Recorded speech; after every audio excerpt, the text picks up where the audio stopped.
Chegou a hora do nosso quadro Família Redentorista, que hoje recebe aqui Padre Flávio Cavalca.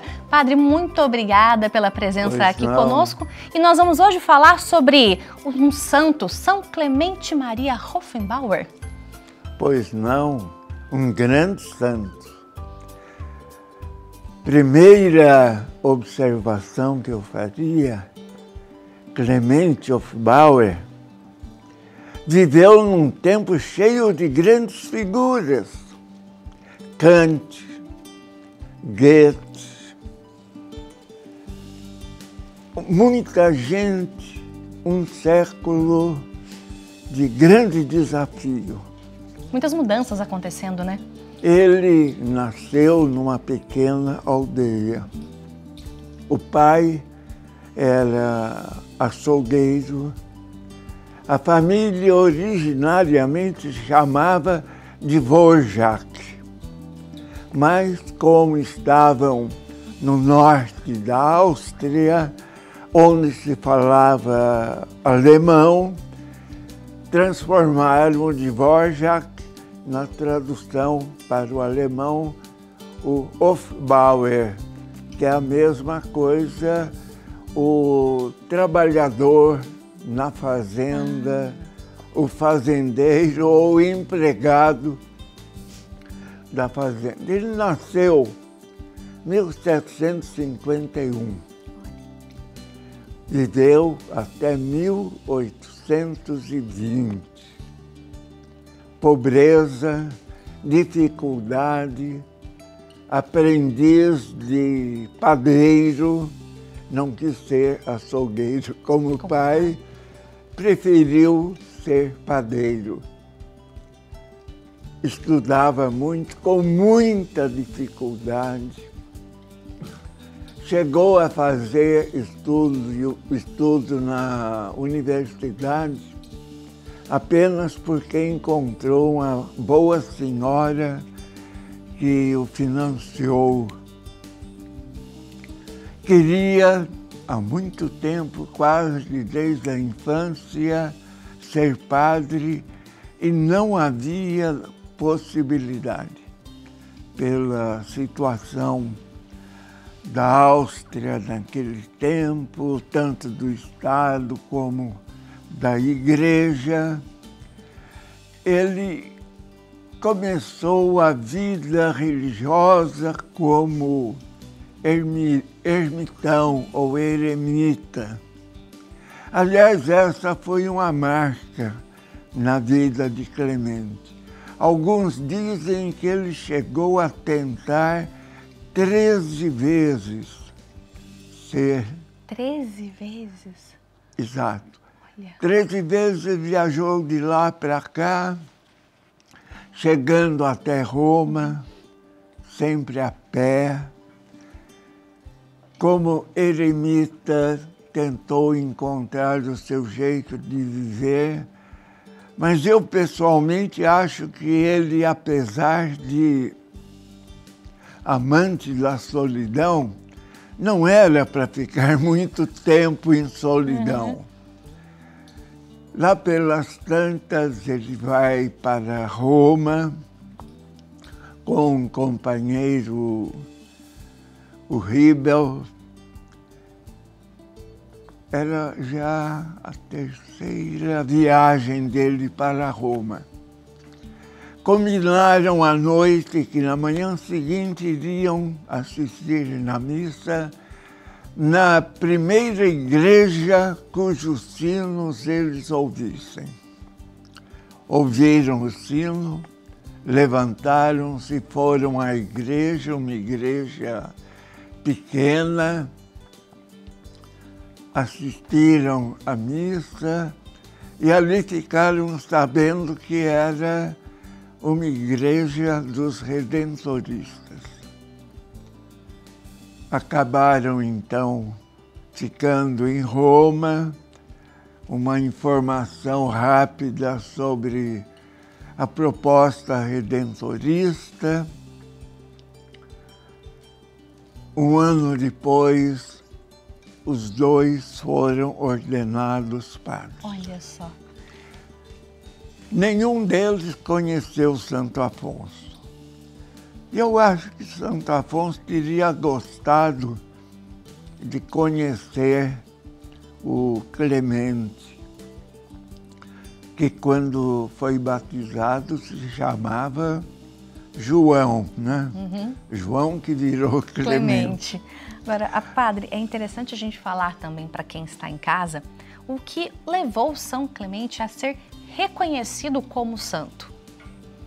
Bom, São Clemente, à primeira vista, não era tecido para a santidade. Era uma pessoa de gênio forte,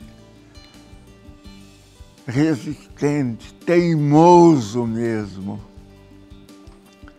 Facilmente se deixava levar pela cólera,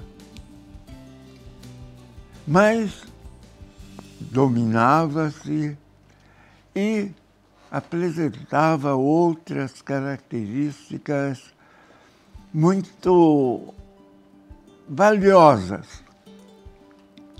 Era, como eu disse, teimoso, persistente. Quando ele voltou para a Áustria e Polônia, ele queria levar a congregação redentorista para fora da Itália. Dificuldades imensas, e ele nunca desistia. Mas, mesmo assim, ele continuou um Clemente que não tinha facilidade para ser santo. Tanto que já bem mais tarde, quando ele estava vivendo em Viena, com dois colegas, dois padres, a convivência era difícil. Um dia ele juntou as coisas e se mandou. Sem falar para onde ia, saiu a pé na direção oeste. Foi atravessando a cidade de Viena, sempre olhando para trás com a esperança que um dos dois viesse atrás pedindo que ele voltasse. E foi assim até a tarde, quando ele já desanimado entrou numa igreja para rezar e pedir perdão do que estava fazendo. Foi um alívio quando chegou um dos padres e o levou de volta para casa. Mas por que Clemente é considerado um santo? Talvez, em primeiro lugar, pela fé. Ele se deixou guiar sempre pela proposta de Deus. A gente pensa sempre que fé é acreditar. Não.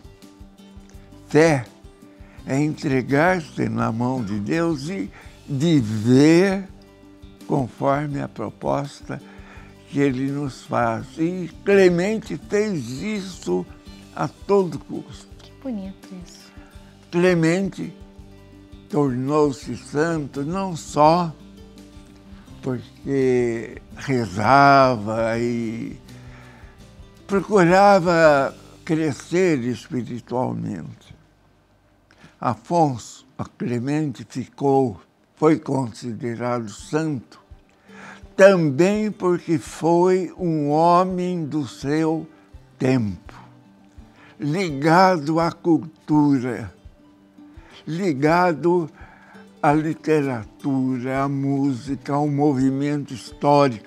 Foi a época de grandes mudanças, foi o tempo de Napoleão. É interessante o senhor estar falando tudo isso, porque no começo da fala do senhor, o senhor disse a respeito de que, apesar de Clemente ser uma pessoa que amava a solidão, ele não foi feito para ficar isolado. Exato. Faz parte também do carisma redentorista, estar sempre em saída, estar sempre indo ao encontro do outro e levando a fé, né? Tenho a impressão que nós redentoristas não fomos feitos para o magistério. Podemos até ter uma formação universitária, mas nós temos uma tradição de contato direto com a realidade.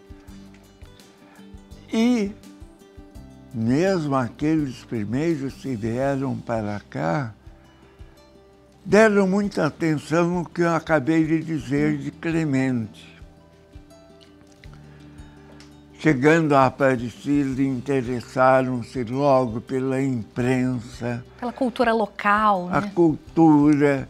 Então, não é por snobismo, mas, vamos dizer assim, talvez seja a única maneira de a gente aprender a falar de maneira compreensível. Você pode ter até doutorado em teologia, mas se você não sabe falar a linguagem daqueles para os quais você se dirige, você não serve para redentorista. É muito interessante isso mesmo, porque me marcou o começo dessa conversa, o senhor falando no tempo em que São Clemente viveu, quantas coisas estavam acontecendo. E é preciso também a gente analisar, padre, que para o dia de hoje, muitas são as mudanças também que ocorrem de uma forma, às vezes até muito mais rápida por conta, né, do dia a dia hoje ser de fato mais rápido. A gente precisa também trazer, então, o ensinamento de São Clemente da época para hoje, de forma a se aproximar das pessoas, assim como o senhor estava falando agora, né? Olha, ultimamente, quando houve uma recuperação maior da figura de Clemente, um redentorista publicou um livro com o título Anunciar o Evangelho de Novo. Exatamente com essa ideia, não repetir a maneira de falar, mas tratar de apresentar a proposta de Jesus como ele a apresentaria hoje. Ou seja, valores do cristianismo. Liberdade, verdade, amor, fraternidade. Nós não fomos criados, não somos redentoristas para pregar devoções, nem mesmo a devoção a Nossa Senhora Aparecida. É claro, para nós é importante. Para nós é importante a devoção do rosário, mas não é para isso que nós nascemos. Não era para isso que Santo Afonso nos enviou. Ele nos enviou para ajudar as pessoas a viver na realidade atual, né? Da melhor maneira possível para crescer. Tenho a impressão que Santo Afonso deixa para nós uma mensagem que Clemente amplifica. A casa de Clemente, em Viena, estava sempre cheia de estudantes, de escritores, músicos. Ele foi conhecido até por Beethoven. Olha só. Numa caderneta que Beethoven usava para conversar depois de surdo, ele deixou a nota: morreu agora o Padre Clemente, o terrível Padre Clemente, porque ele, com o jeito dele, sem nenhum meio extraordinário, arrebatava a cidade de Viena. Que bonito. Ele não tinha nenhuma igreja, não era pároco. Era confessor de um convento de freiras e ali naquela igreja ele fazia um pouquinho de apostolado. Que bonito. Mas principalmente apostolado de rua, de biblioteca, de sala de concerto, recebendo em casa pessoas de todos os níveis culturais. É muito bonito a gente poder falar um pouco sobre São Clemente também. E é claro que a gente convida você, porque ficaríamos horas e horas aqui falando, e a gente convida você também para conhecer um pouco mais da família redentorista, um pouco mais de toda a congregação, acessando também a12.com/redentorista. E eu espero que essa conversa nossa aqui tenha também feito com que você aí fique mais curioso a respeito de São Clemente Maria Ruffenbauer. Eu agradeço a presença do senhor aqui. As ordens. Muito obrigada por trazer tamanha riqueza aqui pra gente sobre São Clemente. Obrigada. Agradeço a oportunidade. Imagina, nós que agradecemos, padre.